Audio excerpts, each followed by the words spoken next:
alhamdulillah alhamdulillah alhamdulillah bismillahi rahmani rahim alhamdulillah wassalatu wassalamu ala rasulillah sayyidina muhammadin wa ala alihi wa ashabihi man wala mbokki jullit yi assalaamu aleykum wa rahmatullahi taala wa barakatuhu ñi ngi sant yàlla bu baax di am mbégte di dajeeg presse bi ci niveau commission bi nga xam ne moo amee conférence scientifique di organiser symposium gàmmu Medina Baye international 2010 mission bi di Cheikh Ahmed Boucar Niang nekk sama ndeyjoor ñu ànd fekk Cheikh Ibrahim Mar gën koo xam ci Oustaz Baye Mar moo nekk chargé de mission bu xalifa bi Cheikh Ahmed Tidiane Ibrahim Niass di membre ci commission bi ñu ànd fii it ak suñu mbokk Cheikh Ahmed Tidiane Gueye moom mu jiite commission cadre et expert ci Ansaarud-Din ànd fii ak suñu mbokk Seydina Alioune Seck moom it mu nekk ci Ansaarud-Din jiite commission jeunesse département bu Kaolack ak seen mbokk mi di wax ak yéen muy Cheikh Ahmed Tidiane Niass di vice président ci commission bi ñi ngi sant yàlla nag bu baax di wax ne programme yi nga xam ne moom la Ansaarud-Din initié woon dénk ko ñi nga xam ne ni ñooy waa commission bi di commission conférence liggéey yi ñu ci sémboon fi ñu ci toll ak bëgg-bëgg yi ñu ci am ak xalaat bi xalifa bi amoon ba sant Ansaarud-Din loolu ngir ñu taxawoo xam-xam taxawee jàngale taxawee fexe ba lépp loo xam ne nii rek ci pays Cheikh l'Islam El Hadj Ibrahima Niass ñu ko xamee woon muy pays jàngale pays xam-xam événement yu mel nii bu amee loolu ñu lamb ko ci daj ko ci moo tax incha allah danañ leen jox ci minute yu gàtt ki nga xam ne mooy al oustaz Ibrahim Mar mu waxtaan ak ñun ci soloy xam-xam ni ko bàyyi itteewoo woon ak xew-xew yi nga xam ne mooy jàll fii ci Medina Baye ban place la ci xam-xam am li nga xam ne ni moom mooy programme bi ànd ceeg suñu mbokk Cheikh Ahmed Tidiane Gueye bu ñu paree nag le président Cheikh Ahmed Boucar incha allah dana joxe ay leeral yu aju ci bés bi aju ci programme bi aju ci ñi nga xam ne ñoom ñooy invité yi kon ñu jox suñu mbokk al oustaz Ibrahim Mar. bismillahi rahmani rahim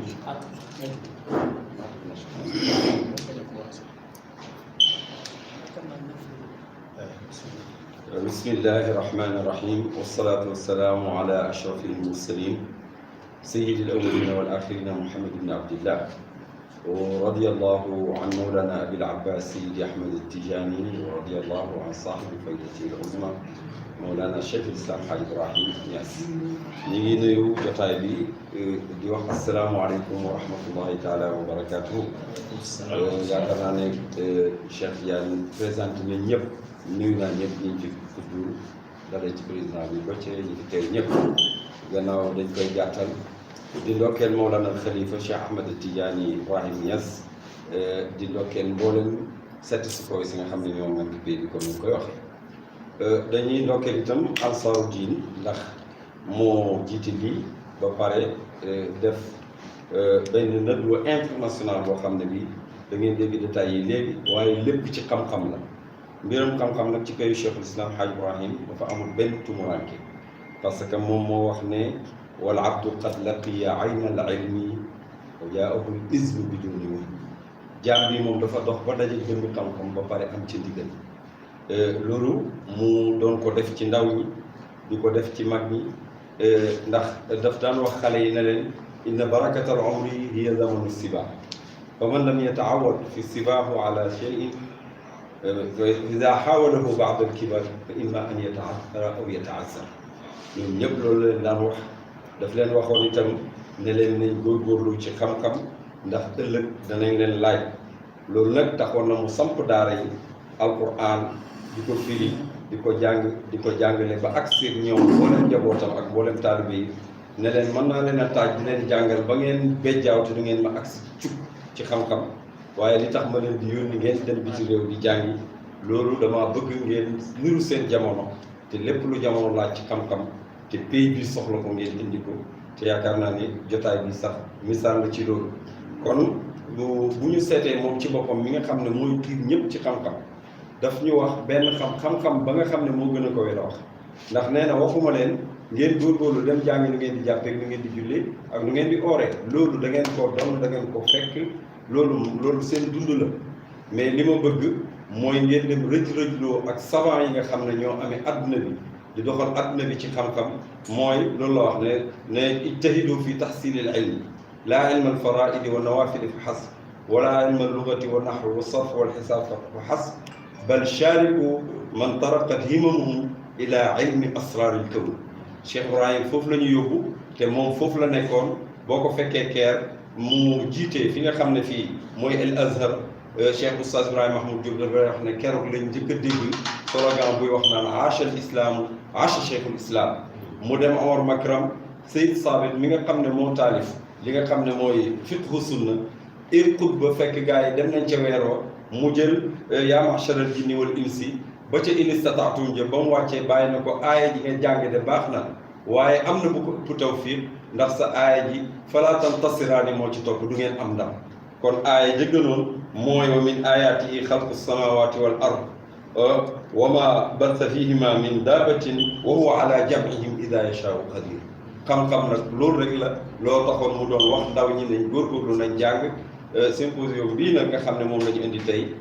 xam-xam rek moo ci nekk invité fukki borom xam-xam ak juróom-ñett ñu yëngu ko ci àdduna bi yëpp di ay taalibe baay di ay muqaddam yaakaar naa bu ñu àggee ci président danañu mën a wax liggéey bi nu muy dem.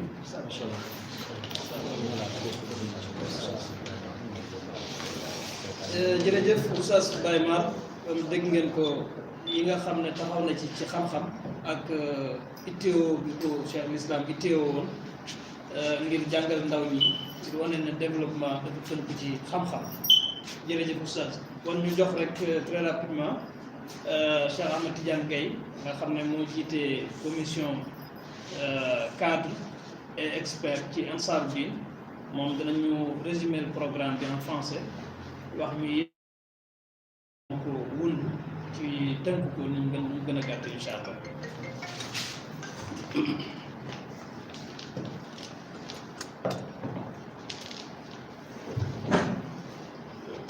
bismillahi rahmaani rahim alhamdulilahi rabbil alamin wasalaatu wasalaamu ala rasulillah jërëjëf sëriñ bi ñu ngi leen di nuyu yéen ñëpp leen ziare di wax ay kàddu yu gàtt rek rapidement pour indi programme bi ci langue tubaab donc je voulais juste placer quelques mots auparavant pour dire que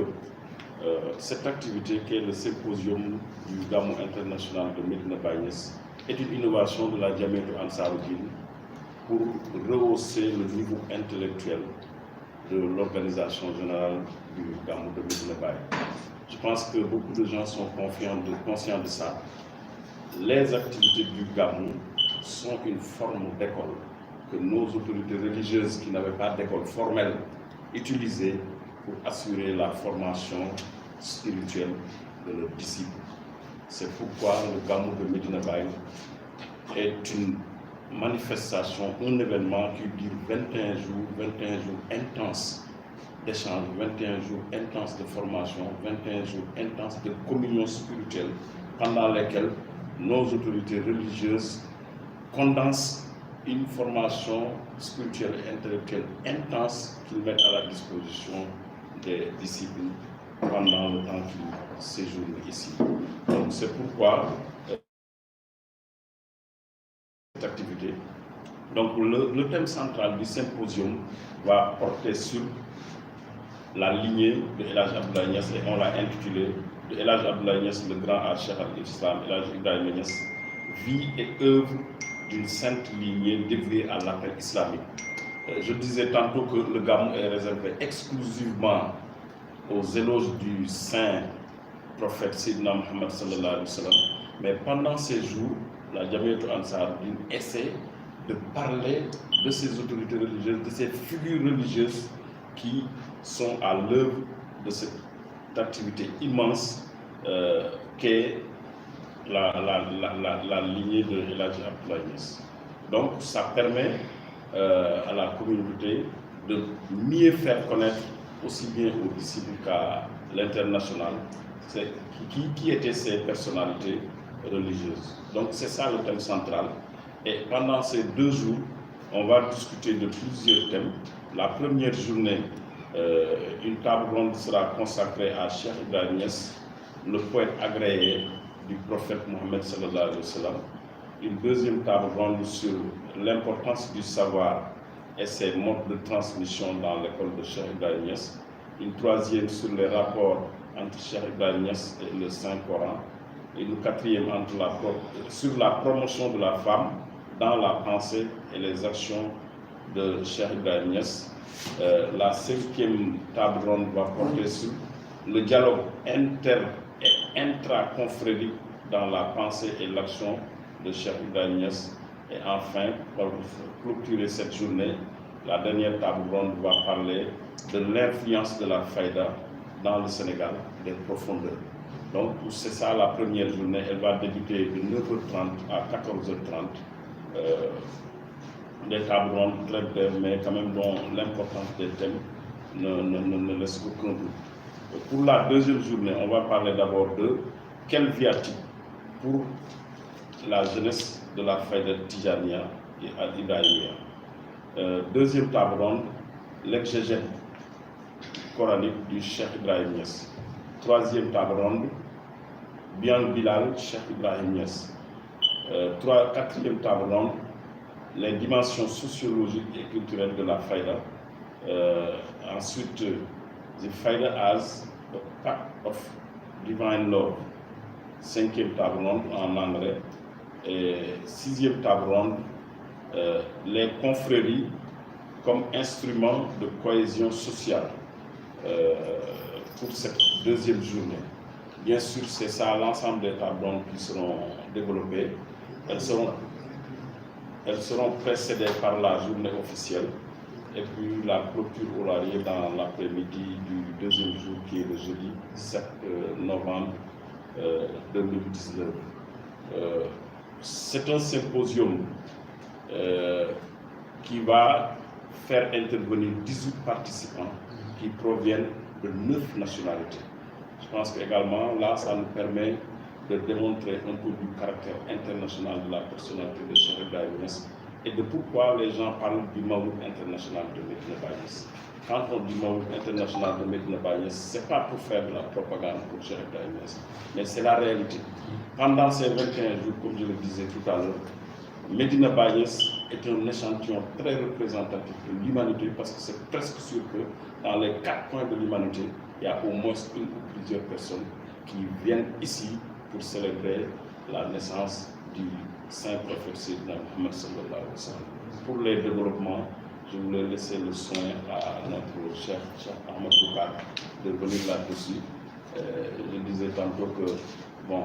il m'a fait parler en français, le français chaotique que j'ai fait tout à l'heure. C'est un trilingue qui parle aussi bien en arabe, en anglais qu'en français.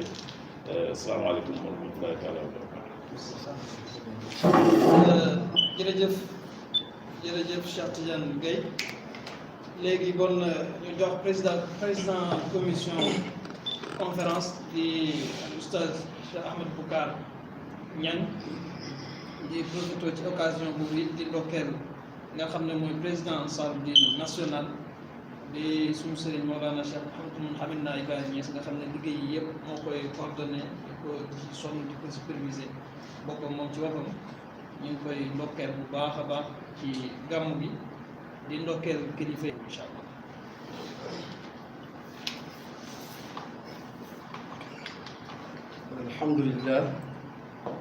alhamdulilah rabbil alamin sayyidina muhammadin wa ala alihi haqqa qadrihi wa miqdarihi al-azim subhanaka la ilma lana illa ma 'allamtana innaka antal alimul hakim ya himmat ash-shaykh ihduri lana bi hadha al-mahdari والتعطيفي بنظرة تأتي لنا بظفر maa ngi nuyu bu baax mbokk yi ma jiite ci kàddu gi Sidna Cheikh Ahmad Tidiane Serigne Cheikh Gueye Oustaz Ibrahima Mar ak suñu mbokk Sidna Aliou Seck mi fekkoon ñun di nuyu suñu mag Cheikh Ahmad Tidiane Niang président commission protocole dalal ñu fii tey ci kër ga di nuyu bu baax suñu mbokku presse bi nga xam ne ñu ngi jàkkaarloo ñun tey pour taataan ay kàddu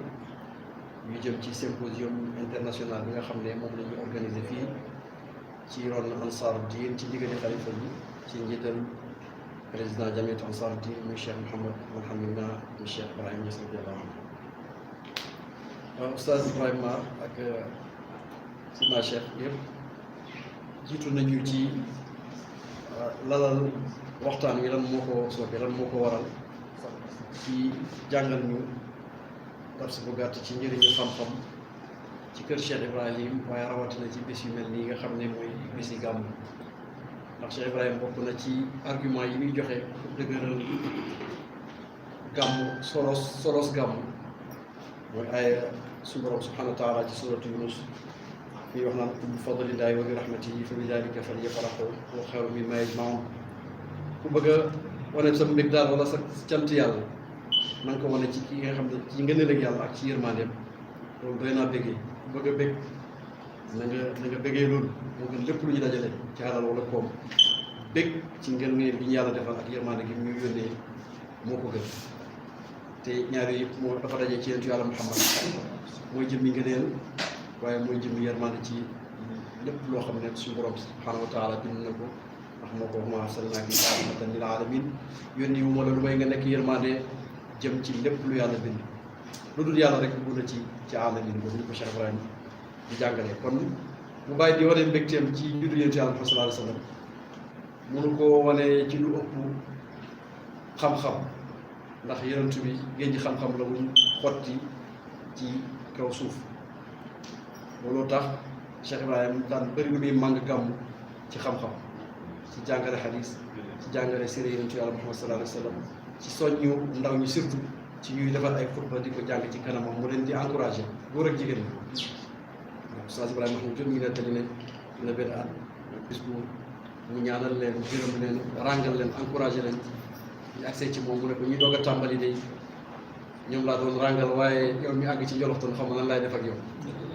nga gis ne kon gàmm moom njoloxtoon xam nga lan laay def ak yow nga gis ne kon gàmm moom xam-xam la ko daan calculé moom la ko daan ràngale ñu convié leen ci yéen presse bi ndax yéenay mën a wesaare lépp lu fay rusee ci xam-xam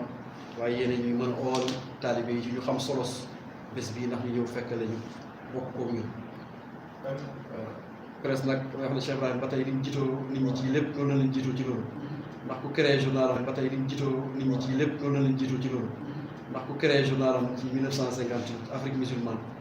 am projet rajo def budget ba gis naa 2,5 millions ci ay micro yu demee noonu ban français ak technicien sax pour mu ñëw monté ko fii facture baag yëpp li ko gis ba xam ne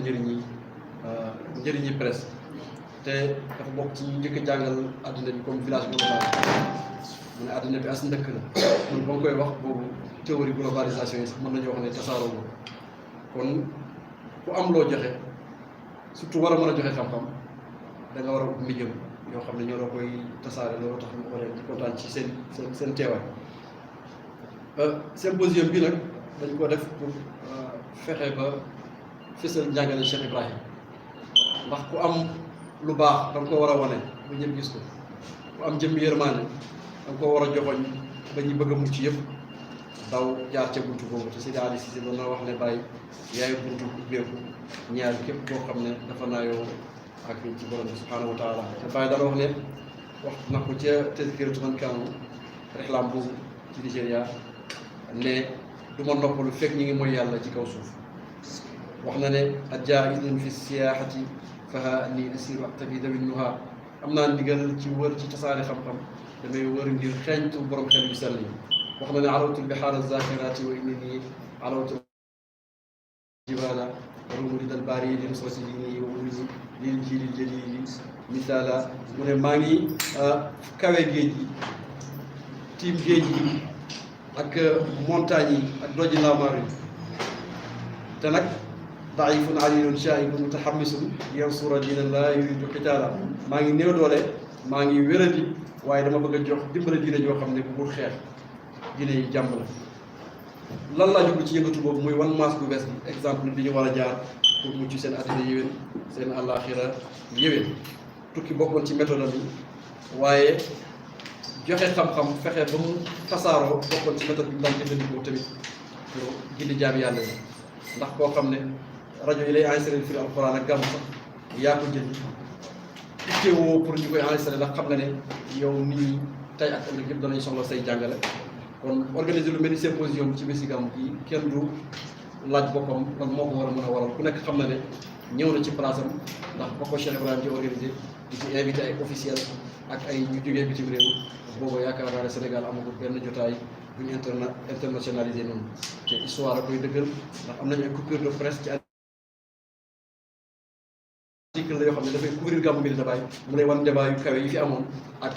richesse bi am ci nit ñi nga xam ne ñooy ñëw di fekkee gàmmu Medina loolu rek lañ bëgg a dëkkaliyaat ci ron Ansaarud-Din mu am thème central ni ko suñu mbokk Cheikh Tidiane Gueye junjee ci njëlbeen boo xam ne mooy base waxtaan bi yëpp mooy Cheikh Ibrahim dund ak xalaati koo xam ne dafa jeex tàkk ci yonent Yàlla Muhammad sallallahu alayhi wa sallam li ci boole mbëggeel yonent sallallahu alayhi wa sallam mooy ne ñu ngi ci gàmm bàyyi yonent bi mooy guddeem mooy bëccëgam waaye nee na góom gi mbëggeel bi def ci xolam bu Rabiul Awwal ñëwee weeru gàmmu ñëwee góom bi dafay set dafay dekkiyaat mbëggeel bi dafay gën a jekki muy feeñ ci wax feeñ ci mbindam feeñ ci jëfam feeñ ci soññ gi muy soñu taalib yi ak dëkkandoor yi ci ñu fooglu bés bu màgg boobu loolu tax ñu def thème central bi muy loolu mu am tamit lu ñu tuddee leçon inaugurale nga xam ne mooy li ko dalee ci Maam Alaaji bi ci Cheikh Ibrahim famille boo xam ne seen itte yëpp mooy tasaare diine yàlla ji loolu mooy li nga xam ne mooy darsu iftitaax yi di leçon inaugurale mu am ay sous-thèmes yoo xam ne ay pàcc ay panel yoo xam ne jëm na ci fukk ak juróom-ñett Cheikh Ibrahim mbëggeelam ci Yonent sallallahu alayhi wa sallam di mbëggeel boo xam ne dafa feeñ ci mbindam ci ay woyam tem yaxal ne Yonent bi feeñu na ko ne nangu naa say woy accepté naa ko ni ma la accepté yow loolu tem la ci biir tem yi nar a waxtaanee waaye rôle Cheikh Ibrahim ci àddina bi ci Égypte ca Maroc ci Afrique bu ñuul ci yooyu tamit ay tem la yoo xam ne dañ ko waxtaanee ci biir nga xam ne dañ ci xamee bu baax rôle bi Cheikh Ibrahim joué ci lépp lu jëm ci Afrique bu ñuul bi ci Maghreb arabe te ci monde musulman ba ci zone indo-pakistanaise rôle bi ci Cheikh Ibrahim joué ci benn jullit yi ak jubale ñoo xam ne dañoo dëngoo woon ak oo ci diine yàlla ji ñoo xam ne xamuñ ko woon ak wan àdduna yëpp fu mu teew rek du fonk l'islam ndax danañ gis ku civilisé danañ gis ku am xam-xam danañ gis ku jub danañ gis ku baax danañ gis ku lewet loolu wax na ko ci Chine ñu koy présenté ay officiel saa mu ne ku ñu ko présenté rek ne ko kii c'est un bon citoyen ku ñu ko présenté ne ko kii citoyen bu baax la bàyyi neneen wax ko ne buñ bëggee noppalu nañ yar jullit bu ñu amee jullit rek danañ am citoyen bu baax danañ am dëkkandoor bu baax danañ am koo xam ne moo gën ci këram moo gën ci ay dëkkandooram moo gën ci réew moo gën ci àddina bi yëpp Cheikh Ibrahim échelle de priorité bi mu tegaloon njabootam bi ñuy jàng Égypte ñu yeboon ñu jàng Égypte dafa leen di wax ne bu ngeen jàng am xam-xam am culture bu ngeen ñibbisee jëriñ seen diine jëriñ seen réew jëriñ Afrique jëriñ àddina bi yëpp nga gis échelle priorité bi mu leen tegal moom xam na ne àddina yëpp ko soxla moo tax ma tënku rek ci benn gox loolu dana feeñ ci waxtaan yi tasaaroo bu fay du tasaaroo ci biir Sénégal dana tem la ci biir panel yi diggante Cheikh Ibrahim ak alquran bi nga xam ne inna sirri kalaamu rabbil mubinu ay ilahi alladi bihi nastainu nee na alquran mooy mbëtal wax na ne fal tajaalal xifda kitaabika alkarim karamati ila liqaayika alazim di wax ne yow yàlla defal sa téere bi wattu sa téere bi muy sama karama ba may dajeeg yow ndax kat shawqi wa hubbi fiika laa yashfi bi siwa xululi wartixaali fii mbëggeel gi ma am ci yow dana taal ci man samay barjat safara soo xam ne dara mënu koo fay lu may yegg ci alquran di ci wàcc loolu tem la boo xam ne danañ ko waxtaanee waaye ñu boole ci doxini jamono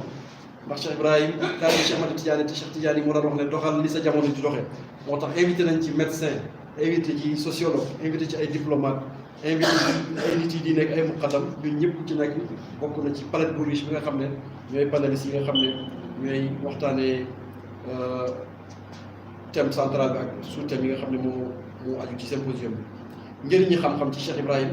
ak moyens yi nga xam ne moom la daan jëfandikoo pour tasaare xam-xam njëriñi xam-xam ci ndaw ñi lan lañ mën a yóbbaloo ci dundu Cheikh Ibrahim ba seen àddina baax seen ëllëg baax loolu tamit thème la boo xam ne danañ ko waxtaanee ci biir jotaay bi diggante Cheikh Ibrahim ak sëriñ yi Sénégal ku ci nekk rek am na ak yow relation bu rafet boo xam ne war nañ koo mën a jàngat pour taalibe yi ak soppe yëpp xam njëriñ yi vivre ensemble ak li ko mag ñi suqatalee ci seen biir xol ku ci nekk jàpp nga ne yow yaay sa seetu morom loolu thème la boo xam ne bokk na ci thème yi nga xam ne danañ ko waxtaanee loolu yëpp nag ñu boole ci invité ay officiels yoo xam ne du rek waa réew mi waaye waa bitim réew ay ministres yu liggéey ci sous région bi incha allah danañ ci teew ak ay diplomates waaye surtout lépp ñu def ko ci ron kilifaayu pays bi gannaaw bu ñu amee ndigal ci xalifa bi Cheikh Mouhamadou Amine Baba nga xam ne moo amee guddi gàmmu bi nekk na invité d'honneur session bi Cheikh Mouhamadou Mahi ni Cheikh Ibrahim Niass radiyallahu anhu ñu jox ko session bi nga xam ne ay européens danañ ci teew mu gën leen a soññ gën leen a ñaanal seetlu doxin bi lu ci jub mu ne noonu la lu ci war a dolli mu jox ñu ci lu ñu yóbbaloo dernière session bi di table ronde bu mujj bi suñu invité d'honneur mooy imam akbar imam Cheikh Ahmed Tidiane ibn Cheikh Ali Cissé moom lañ dara jaale table ronde bu mujj bi mu am ay président d'honneur yoo xam ne ñëpp ay kàngam nañ ci pays président de séance première table ronde président de séance bi son excellence di Cheikh Mouhamed Khourachi ibn Cheikh Ibrahim Niass mooy président de séance bi mu feggoog ku koy modéré di Cheikh Alhaji Michri Al Alawi ci deuxième table ronde bi docteur Ousmane Thiam secrétaire général bu Ansaruddin moom mooy président de séance bi feggoo ak suñu mbokk El Hadji Momar Niass moom mooy modérateur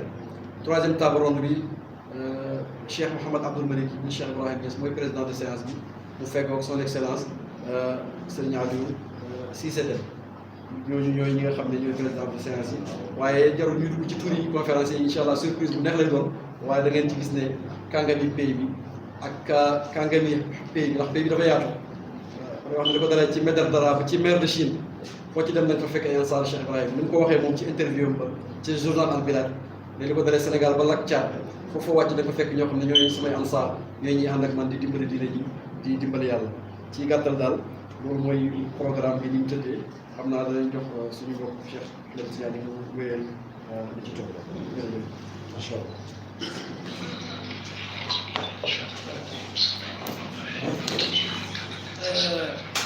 jërëjëf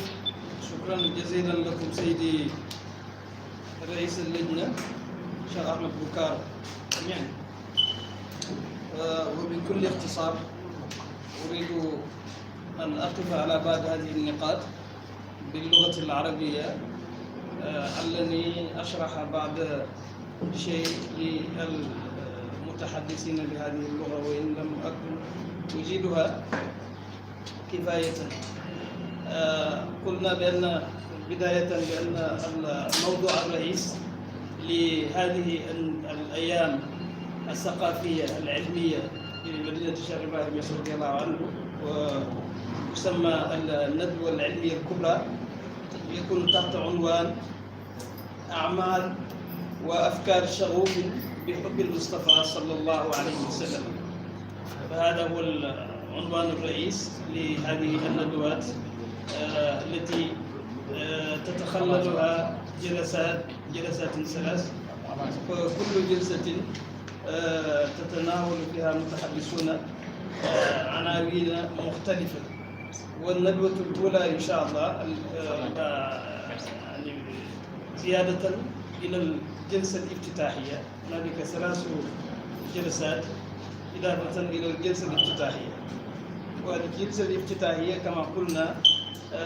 تكون برئاسة وإشراف سيدي الشيخ محمد الأمين وكيل الدعوة محمد الأمين إبراهيم نياس وكيل الدعوة ومتولي إحياء ليالي مولد رسول الله صلى الله عليه وسلم في مدينة كوخ. والندوة الأولى أو الجلسة الأولى يشارك فيها نخبة من العلماء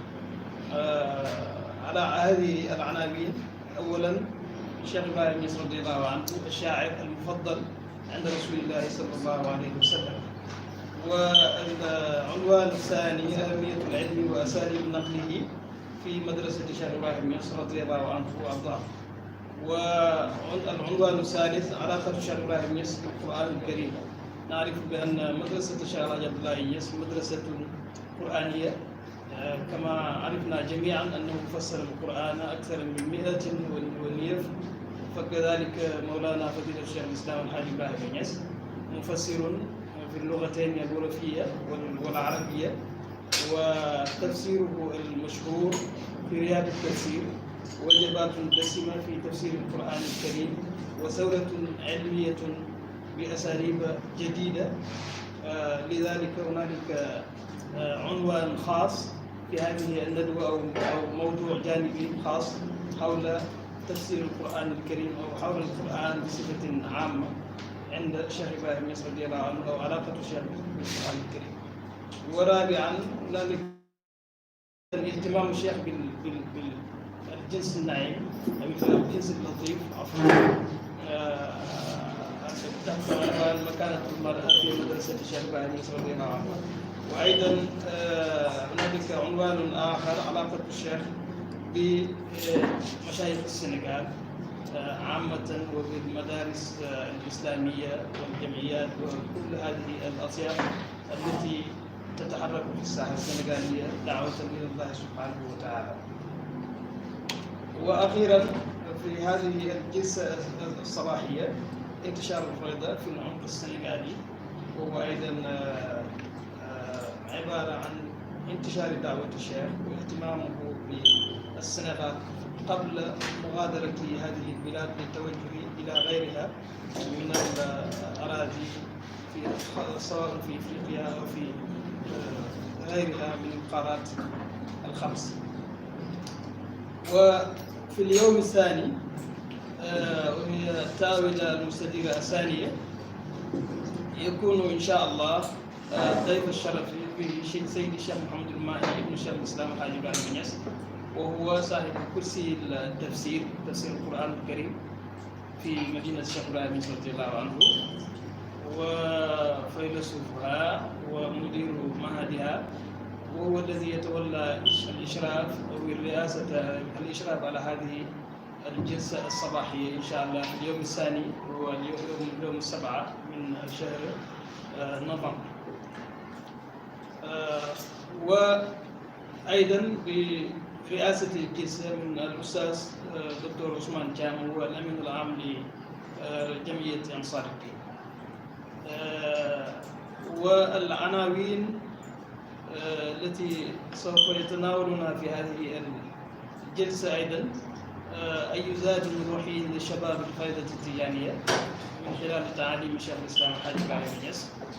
وأيضا هنالك عنوان اسمه تحت شيخ إبراهيم إنياس المفسر القدير للقرآن الكريم قبسات نورانية من عالم المتصوفين. وأيضا على غرار سيدنا بلال شيخ إبراهيم إنياس رضي الله عنه رمزا للنهضة الإسلامية في إفريقيا. وهنالك عنوان أيضا الأبعاد الاجتماعية والثقافية للفائدة التجانية. كما عرفتم قلنا بأن هنالك مشاركون من أطباء وعلماء اجتماعيين ودبلوماسيين، لذلك هذه الدراسات كلها دراسات اجتماعية وثقافية، لكنها دراسات علمية متعمقة من قبل المتخصصين. وخامسا الفائدة التجانية الإبراهيمية مسار ومنهج للمحبة الإلهية. وأخيرا الطرق الصوفية أداة للتماسك الاجتماعي في السنغال. كل هذه العناوين ضمن الجلسة الثانية لليوم الثاني أو الندوة الثانية لليوم الثاني. والثالثة والأخيرة هي الندوة الثالثة في اليوم الثاني وهي الأخيرة أيضا تتخللها هذه العناوين الروابط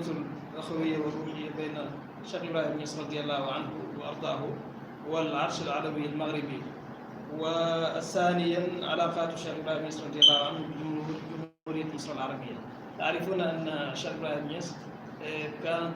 له يعني جولات وصولات في العالم وخاصة في العالم العربي، له اتصالات مباشرة مع العلماء ومراكز البحوث وكذلك الشخصيات الهامة في هذه الدول سواء كانوا رسميين أو غير رسميين. لذلك أسرة الشيخ الحاج عبد الله نياس بصفة عامة وامتداد هذه الأواصر من خلال مولانا شيخ الإسلام الحاج إبراهيم نياس رضي الله عنه أثرت تأثيرا بالغا في نشر الدعوة إلى الله سبحانه وتعالى خاصة في إفريقيا جنوب الصحراء، لأنه كان يمثل الجسر الواصل بين هذا العالم الجنوبي وذلك العالم العربي الذي هو علم ودعوة وعلاقات. لذلك يمثل شيخ الإسلام الحاج إبراهيم نياس رضي الله عنه، لذلك فلا بد من ذكر علاقاته الوطيدة بين العلماء خاصة وبينه وبين الرؤساء، وأثر تلك العلاقات على الدعوة الإسلامية خاصة في أفريقيا. ولكن لا يمكن أيضا لمثل هذه الجلسات أو التأويلات المستديرة أن تنتهي دون أن تتناول مواضيع الساعة. تعرفون أن العلاقات أن الأزمات الأخلاقية الآن متفشية، والشبكات الاجتماعية الآن تزيد الطين بلة. لذلك لابد من تناول هذه الأزمات التي تجتاح العالم خاصة العالم الإسلامي، لأنه عالم مستهلك، وبالتالي هذه التي تأتي مع أمواج العولمة من الأزمات الأخلاقية لا بد من تناولها وبسط أو تقديم حلول لها حتى يتسنى للشباب الخلاص من هذه الأزمات التي نعاني منها جميعا وغيرها من العناوين. إن شاء الله ندعو جميع الإخوة المشاركين في إسراء هذه التأويلات العلمية، وكذلك ندعو جميع المؤسسات الإسلامية والجمعيات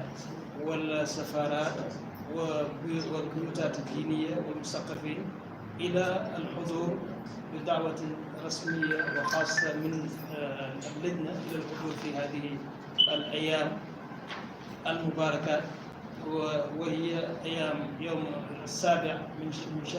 شهر نوفمبر والسابع من نفس الشهر إن شاء الله في مدينة الشيخ إبراهيم نياس رضي الله عنه في دار الضيافة بمدينة الشيخ إبراهيم نياس رضي الله عنه، بدءا من الساعة 9:30 صباحا في اليوم الأول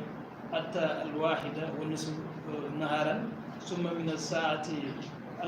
5 مساء حتى 7:30 مساء، هكذا في اليوم الثاني أيضا أو التالي. وندعو الله سبحانه وتعالى أن يوفقنا ويوفق سماحة الخليفة وأن يعطيه الصحة والعافية حتى يقود هذا الموكب الرباني، موكب العلم، موكب الثقافة، موكب الروحانية إلى بر الأمان إن شاء الله، ونخرج كما ندخل بسم الله الرحمن الرحيم، نخرج بالحمدلله والشكر لله سبحانه وتعالى، وندعو الله أيضا للإمام وللشيخ محمد الماهي وللمتحدث الرسمي ولرئيس جمعية أنصار الدين الخير والتوفيق والصحة والأمان بجاه سيدنا محمد صلى الله تعالى عليه وسلم، وسائر أتباع الشيخ أينما كانوا ليأتوا إلى مدينة الشيخ ويرجعون سالمين غانمين بإذن الله سبحانه وتعالى، إنه من ذلك والقادر عليه. والسلام عليكم ورحمة الله تعالى وبركاته.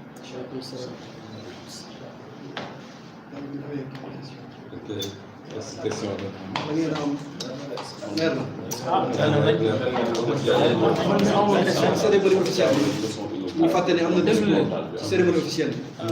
bi li koy ubbi mooy discours Cheikh Sidi Ali ibn Hadj Abdoulaye mi nga xam ne moo amee comité scientifique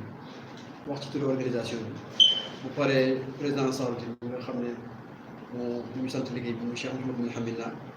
joxe discours pour représenter bu rôle officiel fa teew am discours bu ko defee ñu jàll ci ki nga xam ne mooy porte parole xadara bi mu Cheikh Mouhamed Mahi Cissé mu joxe kelima xalifa bi ñu doog a tàmbali nag dugg ci leçon inaugurale bi la ciy topp doog caa topp loolu daal mooy bés bi ngeen ñaanal yàlla ñu tal ñu yëpp ñoom tarak fekkee te ngeen jàpp bu baax ci jébaane ko ndax mbokk yëpp gàmmu gi ren ndax am na thème thème yi gàmmu gi gis nañu yëpp dégg nga ko loolu xam naa commission culturelle bu Cheikh Cheikh Sirajuddin li nga xam ne ñu ngi coordonné moom bu baax ci liggéey moo koy moo Cheikh Mamadou Amin moo leen koy tànnal jox leen xam naa bu ñu ko gisee laaj ko ko mu laajee ñu ci biir waaye ñu ngi coordonné ñoom bu baax ci liggéey bi tamit ñu ngi waa commission culturelle bu Cheikh Sirajuddin jiite. yan question cette commission bi ak bu fekkee ne commission la ak boobu nga tudd léegi lan mooy différence. waaw ñun commission lañ bu bokk ci biir Ansaarud-Din bi ñu ko réformé ren bureau national dañoo créé ay commission muhadara wala mutamara ak commission scientifique ci la bokk waaye ñun du rek luy xew ci biir pays bi xam nga commission culturelle bi mën naa am li ñuy saytu mooy biir COMAF waaye ñun au sens large lépp lu aju ci réew ba ci bitim réew ñu jëm ci conférence wala ñu jëm ci wàllu xam-xam moom la ñu dénk ci bureau bu bees waaw effectivement comme ni ñu doon yegg si bu nga xam tey lan moo doon sabab loon seen jamaay waaw tey dañu dajee pour def point de presse ñu yéegal àdduna yëpp symposium bu ñu organisé ci gàmmu Médina bi le 6 ak 7 novembre 2019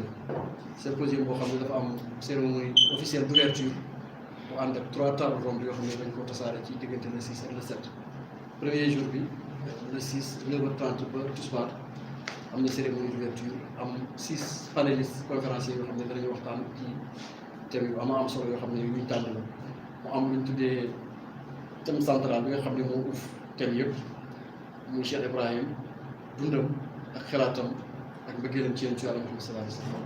mu am lu ñu tuddee leçon inaugurale boo xam ne la ko dalee ci Baye Malaaj Abdoulaye ba ci moom seen yëngatu ci diine ci tënk tasaare diine ak ci tasaare bi yeneen thèmes yi ñëw le 7 tamit am suba ak ngoon ay thème conférence yu yaatu ci dara jaaree ko kilifa pays bi table ronde bu ci nekk am na kenn ci mag pays bi koo xam ne mooy suñu invité d'honneur waaye mu am président de séance ak modérateur daanaka loolu daal moom lañ bëgg a def pour fësal liggéey Cheikh Ibrahim surtout ci fan yi ñu nekk nga xam ne mooy fële gaaw. ñu de symposium international ñan ñoo war a jógee si international si yenn pays lañ war a jógee ñoo xam ne ko war a participer si nekk ay conférences yi ñu leeral. waaw yu bëri incha allah dèjà ci ñi seetaan si ñi assistance bi rek am na ay diplomates ak ay ministres étrangers incha allah rabbi waaye ñi participer ci panel yi tamit seen Cheikh compté na ci 9 nationalités yu bokk am na ñuy jógee Angleterre am na ñuy jógee Mauritanie ñu jógee Niger ñu jógee Nigéria demet àdduna wërngër këpp incha allah nga xam ne Cheikh Ibrahima moom foo dem rek fekk fa njabootam daan na wax ne kër gi yaatu rek waaye joxewul dara lu génn kër gi këram moo yaatu ndax moom umma la communauté la boo xam ne lépp luy mbindeef rek dajee nañ ci jëmmam ji ndax dafa bëri lu mu daan wax naan yéemut borom bi subhaanahu wa taala mu dajale lépp lu mu bind ci benn jëmm loolu la ko yàlla may moo tax incha allah xeet yeeg waaso yi doo leen xàmmee ci biir pencam te loolu yëpp richesse boobu diversité culturelle boobu déjà thème la ci biir conférence dimension sociale et culturelle bu fayda bi thème la ci biir conférence yi waaye incha allah dimension diversité boobu yëpp yaatuwaay boobu yëpp dana feeñ incha allah ci symposium bi. léegi sànq ma dégg ñoo xam ne doon am solo ci problème ndaw yi léegi ñu seetlu ko léegi ndaw yi taar yi dafa xaw a bëri muy ci koy ñaaw yi ci koy kii ñu gis tamit ndaw yi dañuy jël kii dugg ci diine ay ñes doon loo xam ne dafa seetlu mais après dañuy changer comportement loolu lu ñu si mën a wax ak looy ñaax yooyu ndaw. waaw Cheikh Ibrahima moom wax na lu ndawam di mel nee na avenir nation boo gis ci loxo ndaw yi la nekk waaye du ndaw yëpp mais mooy ndaw boo xam ne am na jikko bu sell am xam-xam kooku moo gën ci réew moo gën ci àdduna yëpp te wax na ci lettre numéro 3 ci compilation lettre bi ñu dajale ne moom am na ay ndaw yoo xam ne dafa leen a tàggat ba wax moo lu daganut de waaye yi dagan sax dañu leen forcé pour ñu def ndax jeex ñu lap ci jëm yàlla gi ak jubbuñ jub waaw moom moo tax taalib ba mu yomb mun nga oote woo taalib bi mooy ndax moom nga loolu des na waaye ku oote woo aw nit daal dañuy seet ba xam principe yi mu tëral ak yi muy dundee yow yaa ngi ciy jaar wala déet boo ci jaaree daal nga xam ne yow taalibe nga fekkee meloo ni Baye bëgg nag mën naa yow yaa woote yow taalibe Baye waaye Baye mën naa moom Baye moom compté ko waaye àdduna dafa yàqu moo tax thème yi am na ci crise des valeurs yan jàngat lañ mën a jëlee ci dundu Baye ak bindam pour mën a jubanti jooyanti ndëngte gi nga xam ne léegi mi ngi wasaaroo ci àdduna surtout ci ndaw yi